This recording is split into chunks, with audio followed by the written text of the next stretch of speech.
नमस्कार दोस्तों, हाल ही में कांग्रेस गवर्नमेंट का बीजेपी गवर्नमेंट पर यह आरोप है कि आप किस तरह से अपनी ही बातों पर यू टर्न ले रहे हो कि 2010 में आप जिस बात का विरोध कर रहे थे जब हम पावर में थे, तो आज वही बातें आप कर रहे हो। क्योंकि 2010 में कांग्रेस एक लॉ लेके आती है न्यूक्लियर एनर्जी से रिलेटेड, जिसमें बोला गया कि अगर न्यूक्लियर एनर्जी प्रोडक्शन के दौरान कोई भी दुर्घटना होती है तो उसका जो हर्जाना है, उसकी जो जिम्मेदारी है वो ऑपरेटर की होगी। ऑपरेटर मीन सरकार की होगी। लेकिन बीजेपी का ये विरोध करके उस टाइम पे प्रोटेस्ट किया गया कि आप ऑपरेटर को जिम्मेदार नहीं ठहरा सकते अकेले को, आपको सप्लायर और मैन्युफैक्चरर को भी ऐड करना होगा। तो बाद में गवर्नमेंट के द्वारा, कांग्रेस के द्वारा उसमें मैन्युफैक्चरर और सप्लायर को भी ऐड कर दिया गया। आखिर ये सब सप्लायर, मैन्युफैक्चरर, ऑपरेटर है क्या, इस वीडियो में आके आपको समझाता हूँ। लेकिन साथ ही गवर्नमेंट अब कौन से एक्ट के अंदर बदलाव करने जा रही है और क्यों ये अमेंडमेंट जरूरी है और लोगों के द्वारा क्यों इसकी आलोचना की जा रही है, हम इसको चीज़ को इस वीडियो में साफ साफ शब्दों में समझते हैं। देखिए, जो गवर्नमेंट है अभी एटॉमिक एनर्जी एक्ट 1962 और civil liability nuclear damage act, इन दोनों के अंदर बदलाव करने जा रही है। इन दोनों को समझने से पहले हम समझते हैं कि आखिर न्यूक्लियर एनर्जी के अंदर जो न्यूक्लियर रिएक्टर बनता है, ये अगर यूएसए के अंदर बना है, अगर यूएसए की कंपनी बना रही है इसको, तो वो मैन्युफैक्चरर हो गई। अब मान लो जापान की कंपनी इस न्यूक्लियर रिएक्टर को इंडिया के अंदर लेके आती है, तो उसको सप्लायर बोला गया। और जो ऑपरेटर है इंडिया के अंदर, जो एटॉमिक एनर्जी एक्ट है, इसके अंदर भारत सरकार ही, जो nuclear power corporation of India, जो कि पब्लिक अंडरटेकिंग है, यही न्यूक्लियर एनर्जी बना सकती है। मीन्स जो न्यूक्लियर रिएक्टर को यही ऑपरेट करेगी, जो एनपीसीआईएल है, इसीलिए इसको ऑपरेटर बोला गया। तो 2010 के एक्ट में जब कांग्रेस ये बोल रही थी कि ऑपरेटर की ही जिम्मेवारी है, मीन्स पूरी जिम्मेदारी सरकार की है, लेकिन बाद में क्या ऐड कर दिया गया, मैन्युफैक्चरर और सप्लायर दोनों को ऐड कर दिया गया। मीन्स यूएसए की गवर्नमेंट जो कंपनी है और जो सप्लायर है जापान की कंपनी है, वो दोनों भी उस दुर्घटना की जिम्मेदार होंगी। अब उससे हुआ क्या, उस एक्ट की वजह से ये हुआ कि जो न्यूक्लियर रिएक्टर भारत में आने वाला था, यूएसए की कंपनी ने भेजना बंद कर दिया, और जो जापान की कंपनी इंडिया के अंदर लेके आ सकती थी, अब उसने भी मना कर दिया एक तरह से। मीन्स इंडिया के अंदर जो अचीवमेंट आनी थी न्यूक्लियर पावर जनरेशन से रिलेटेड, अब वो अचीवमेंट नहीं आई, क्योंकि एक तरह से सप्लायर और मैन्युफैक्चरर दोनों ने अपने रास्ते अलग कर लिए कि हम इंडिया के अंदर कोई भी न्यूक्लियर रिएक्टर नहीं लेके जाएंगे।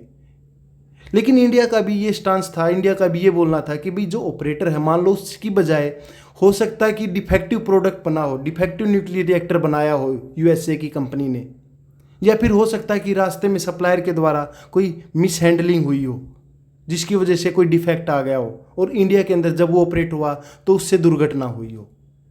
ये सब बातें इसके जो सिविल लायबिलिटी न्यूक्लियर एक्ट 2010 में लिखी हुई है कि आपको राइट टू रिकोर्स का, इंडिया को, गवर्नमेंट को ये हक देता है राइट टू रिकोर्स, जिसके अंदर अगर 1500 करोड़ रुपए से ज़्यादा कोई अगर डैमेज हुआ है तो आपको सप्लायर या फिर मैन्युफैक्चरर है उनके ऊपर भी केस करके वो कंपनसेशन ले सकते हो। आई होप आपको समझ में आ गया होगा।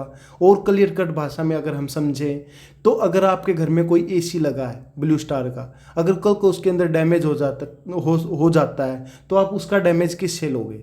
आप खुद ही उसके जिम्मेवार हो, क्योंकि यूज आप कर रहे हो। लेकिन न्यूक्लियर एनर्जी में ये ऐसा नहीं है। जो न्यूक्लियर रिएक्टर सरकार लेके आती है तो उसमें मैन्युफैक्चरर और जो सप्लायर है दोनों को जिम्मेवार मानती है। आई होप आपको समझ में आया होगा इतना।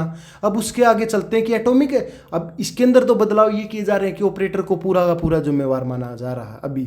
इसीलिए जो प्राइवेट कंपनियां हैं, यूएसए की जो कंपनियां हैं न्यूक्लियर रिएक्टर इंडिया के अंदर भेज रही हैं, फ्रांस की कंपनी से भी अभी न्यूक्लियर रिएक्टर जो 5 स्मॉल मॉड्यूलेटर रिएक्टर इंडिया के अंदर आए हैं, तो कंपनियां आना स्टार्ट होगी, अपने प्रोडक्ट भेजना स्टार्ट कर दिया उन्होंने।